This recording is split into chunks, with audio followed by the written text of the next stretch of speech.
Hello, Eric Tate, Hot Water Sovac here with Larry from United Methodist Community Church. Hello. He's getting a backpack vacuum.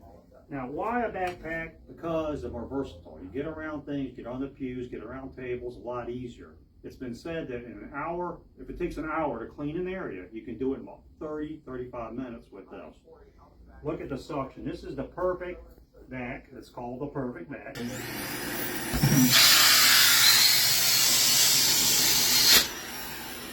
That's the kind of suction this machine has. It's all runs quiet, under 70 decibels, so it's not going to run everybody out of the building.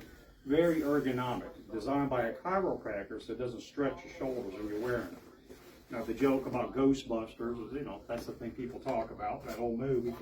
But you do save a lot of time when using this. The Perfect Vacuum even has this paddle here. Now this is a unique innovation. Now you can sweep left to right if you're doing wide swaths of areas. You're under a pew, under tables, you're on a restaurant, you can get all in the tight corners with this. Much simpler than the conventional rug tool. It also has a swath of other tools. You get your dusting tool, upholstery, pew tool. It has high filtration bags, so it's not putting any of the bacteria and germs back into the environment. So that's good for everybody breathing. Another horsehair bristle upholstery tool for dusting furniture. Comes with a year's warranty, available at any Tide Water Sovac. Thank you.